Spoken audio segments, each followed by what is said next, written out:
Alright, ladies and germs, welcome back to another video. Today I'm going to talk about a few things that I wish I knew sooner. Being a music producer, a beat maker, hip-hop. I still don't know much. I would consider myself to be on the spectrum of DIY still. But doesn't mean I can't talk about what I've learned and habits I've picked up along the way. Yeah, maybe help you out a little bit. I made a list. Let's check that list out. This is something I've learned relatively recently. Car tests, phone speaker tests, and computer speaker tests are non-negotiable. If you want your music to sound good wherever people find it, they are non-negotiable. Now, you might not have a car to listen in. That's fine. If you're making music on your computer and you're using either headphones or a speaker setup, just cancel those out and listen to it through your computer speakers. The worse, the better. Some people have mix cubes. I don't have mix cubes. I would like to have mix cubes, but I've heard such mixed reviews about them. I don't know if that is something I want to spend my money on. But yeah, testing your music on different speakers, different formats, it's a must. It can be exciting when you finish a dope beat and you just want to post it on SoundCloud and have that be the end of it. Or maybe you want to put it up for sale somewhere. But do yourself the favor and just take a second or a couple days to listen to it on other formats and discipline yourself to go back and fix problem frequencies that you hear. If you're like me, you're mixing in your bedroom and your speakers are probably not positioned correctly to give you a decent frequency response. So instead of hearing the speakers or your mix, what you're really hearing is your room. I decided long ago that I wasn't going to worry about this kind of thing because I don't have the resources to set my speakers up decently to get a flat response from them. So you can get used to it like that, but also it's thanks to car tests and phone tests and computer tests that I have figured out what the frequency response of my room is like. And even that is not a foolproof system. Mistakes are made all the time, but being patient with our mixes and listening to them and responding to them and rinsing and repeating that process a couple times can yield pretty seriously dope results. So yeah, number one is definitely give your music the old car test, phone test, and computer test relentlessly. The second thing I wish somebody told me was how useful it can be to make a tiny little mix of the beats that you're working on to listen to on the go. Literally just whatever beats you're working on. It could be 2 beats, it could be 10 beats, you could be working your way up to an album.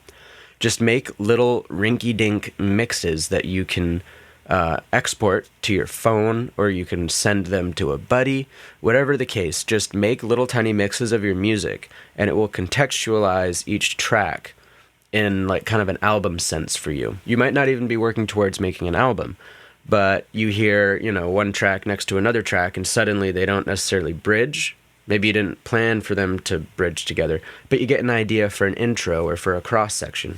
My 2 most recent albums, each song has kind of a 10-second interlude or outro. And the idea for those intros and outros came to me when I was kind of making these little mixes of the beats, and it led me in the direction of how to make a cohesive project. It also fed into the car testing scenario I was talking about, because while it's good to test, your beats as you go, it's a lot easier to car test maybe a batch of 10 beats at once. Just make a mix of 10 beats.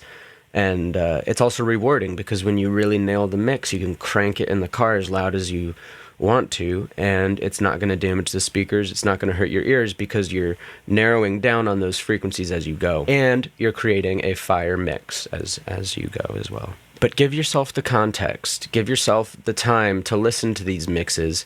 And like I said, maybe send them to a buddy who's also into making music. And they can, tell you how it sounds. At least in my experience, a lot of my friends that I send my music to are very honest with how it sounds and what they think should happen next with it. Make little mixes of your beats. Reward your creativity that way. And take them on the go. Listen to them. If you're sitting somewhere and you have some time, just listen to it on your phone up to your ear. Listen to how that sounds. Is the low end translating? Is there problems in the high end? Are you mastering loud enough? Is it too quiet? Are there uneven? Is it an uneven master across the mix? That kind of stuff. So that's number 2. Number 3, I really wish someone told me this sooner, but you can't obsess over your colleagues' progress. We are all doing our own thing as artists.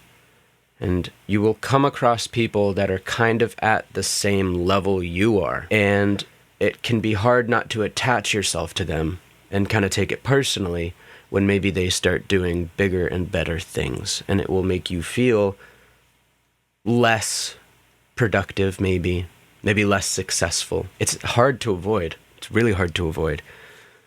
But keeping an eye on your counterparts is one thing.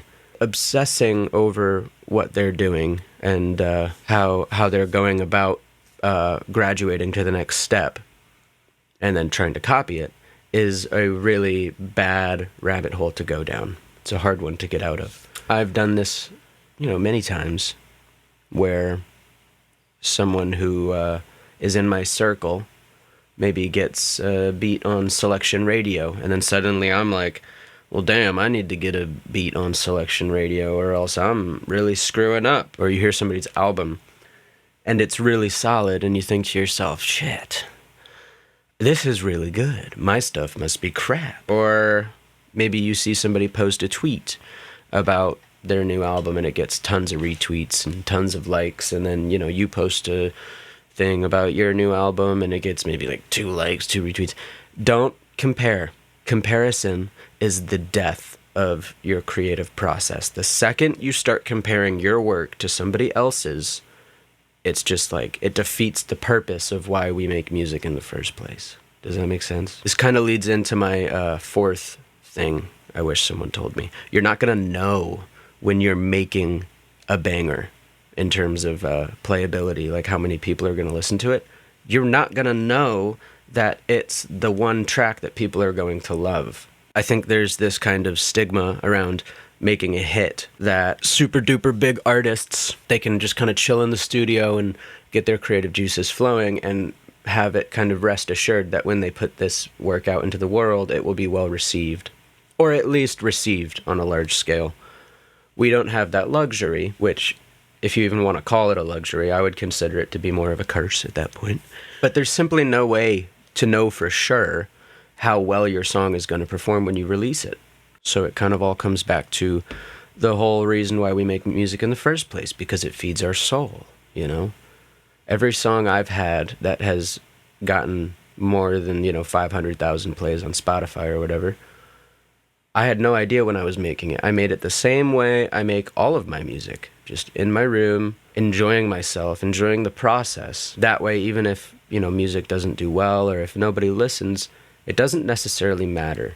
Because as far as I'm concerned, the music has served its purpose for me. The process of making music is what it's about. The flow that you get into when you start producing a track that you're really proud of or that you're really into.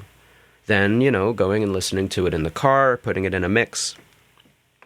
These all feed back into why it's worth it at the end of the day to produce music.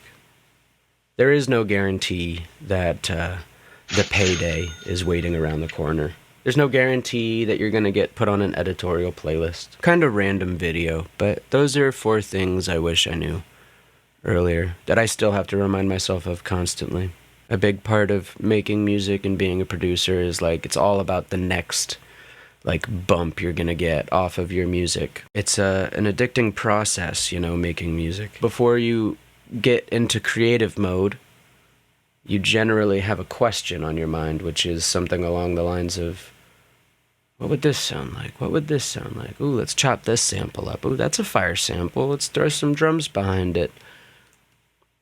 And then as you make the music, you answer that question, and it kind of gasses you up, and it's like taking a hit of like a fire joint or something. It's just like, oh my God, that's why I'm doing this. Right, I forgot. But you have to kind of forget to remember, if that makes sense. Thank you for watching, though. Kind of mellow video. It's easier for me to make these videos if the editing process isn't so intensive. So these kind of more talkative videos are a lot of fun for me. All right. Take care. Go make something.